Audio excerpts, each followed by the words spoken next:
What is part of speech? Okay.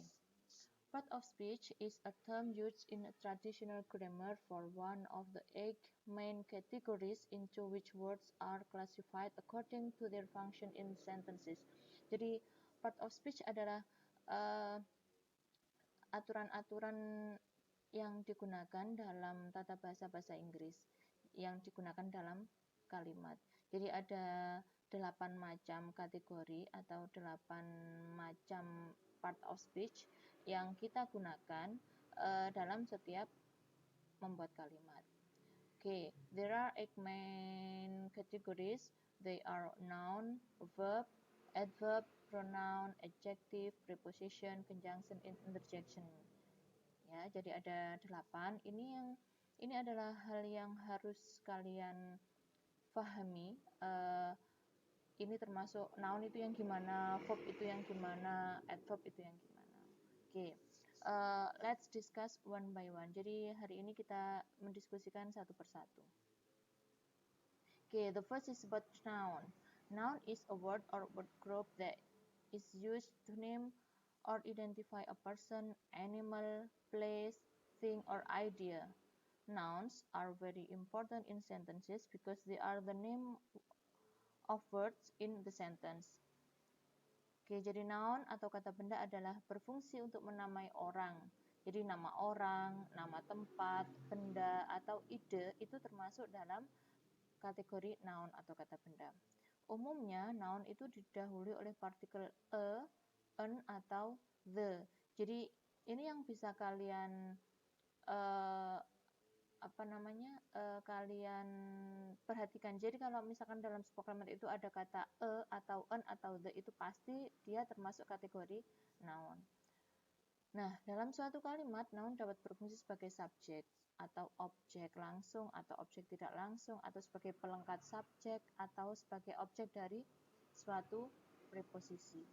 Nah, this is kinds of noun. Jadi macam-macam noun itu banyak sekali, bisa berupa person atau orang, animal, binatang, place, tempat, thing, sesuatu, idea atau ide, atau sesuatu yang abstrak.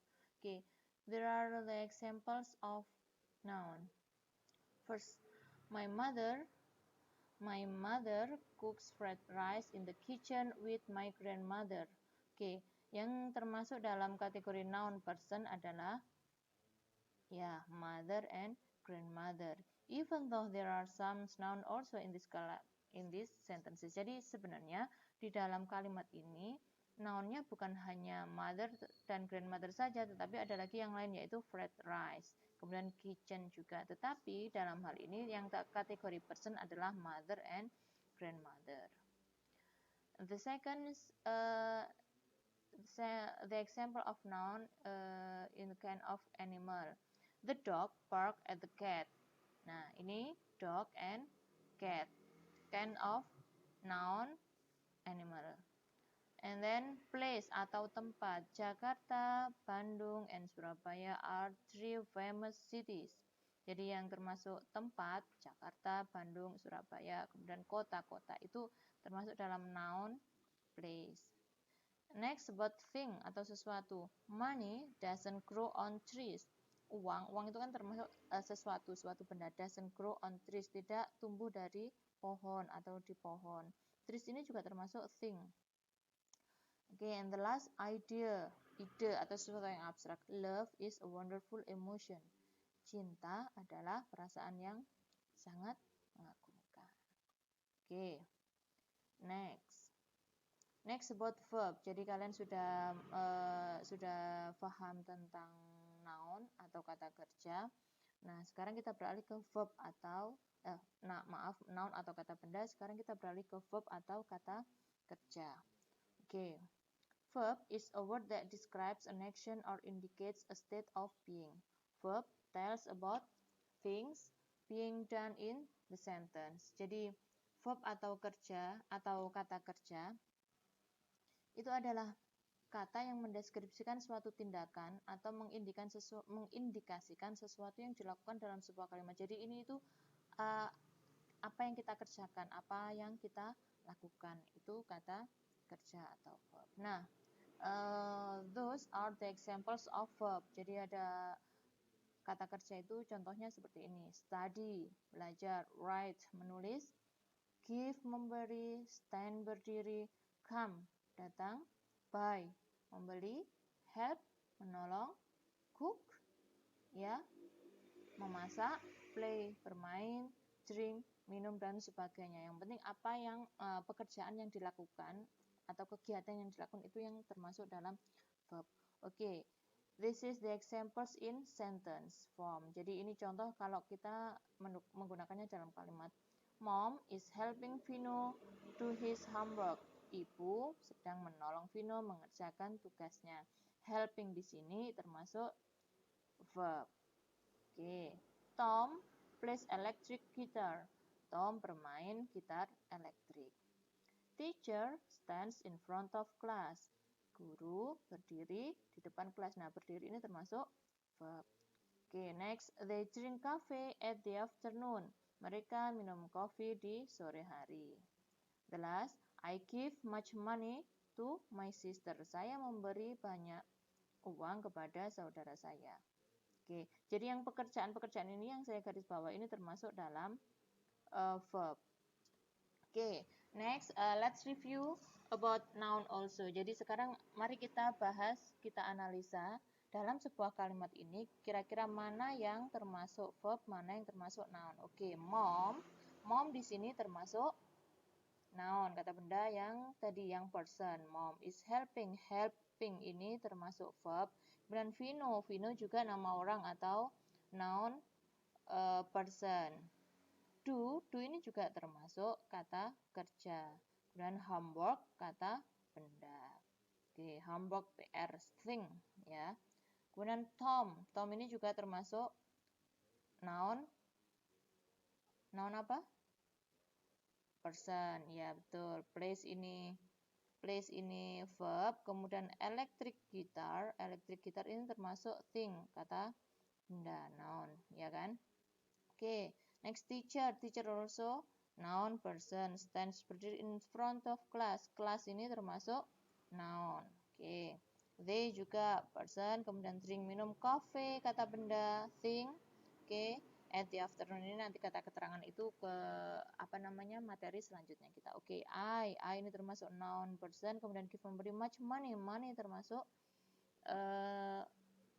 thing tadi, ya. Kemudian to my sister oke, termasuk person. Oke, nah selanjutnya verb itu ada beberapa macam juga, atau kata kerja itu ada beberapa macam. Verb wajib ada dalam suatu kalimat untuk menunjukkan apa yang subjek lakukan atau apa subjek itu sendiri. Jadi terdapat beberapa jenis verb, yaitu action verb untuk menunjukkan apa yang sedang subjek lakukan, what the subject does, yang dapat berupa aksi fisik atau mental. Jadi bisa pekerjaan fisik atau pikiran. Contohnya make, membuat, create, menciptakan, eat, makan, push, menekan, realize, menyadari, think. Nah, kalau untuk ini kan sesuatu yang bukan dikerjakan secara fisik tapi pikiran. Oke, example ini contohnya kalau misalkan aksi fisik, she eats yogurt every morning. Dia perempuan makan yogurt setiap pagi. Eats ini kan makan, tindakan. Kemudian kalau aksi mental, they realize that it is impossible to go out tonight due to heavy rain. Mereka menyadari. Nah, menyadari di sini itu termasuk verb yang abstrak atau aksi mental. Menyadari bahwa tidak mungkin untuk keluar malam ini karena hujan lebat. Nah, selanjutnya ada action verb, ada helping verb. Kalau action verb itu yang dilakukan oleh subjeknya. Kemudian kalau helping verb itu membantu, muncul dengan verb utama untuk memberikan makna yang lebih jelas. Biasanya dibutuhkan dalam tenses selain simple present tense. Ini akan saya bahas lebih lanjut di materi yang selanjutnya. Ini adalah contoh-contohnya have, has, had. Kemudian ada to be, am, are, is, was, were, been, do, does, did, and will, and shall. Oke, dari penjelasan yang saya jelaskan tadi, saya kira sudah cukup jelas dan paham. Semoga kalian paham. Jadi kalau misalkan ada yang kurang jelas bisa dipertanyakan. Oke, bertanya boleh via WA, boleh call, video call, atau boleh calling biasa. Oke, now the exercise. Open your book on chapter 1. and then analyze the reading comprehension. Which one is noun and verb? Then answer the question about the text below the text. Jadi silakan dibuka di buku paket kalian, di buku kalian. Chapter 1 di situ ada reading comprehension. Di reading comprehension itu silakan kalian analisa mana yang termasuk noun, mana yang termasuk verb. Then answer the questions about the text below the text. Jadi kemudian di bawahnya itu kan ada 5 pertanyaan tentang teks terkait itu. Nah, silahkan kalian menjawab teks itu di buku tersebut. Oke, thank you students. Oke, good luck for doing your task. This is the first task for me, and then for the task you can submit to me when we are having offline class. Okay, thank you very much. Assalamualaikum warahmatullahi wabarakatuh.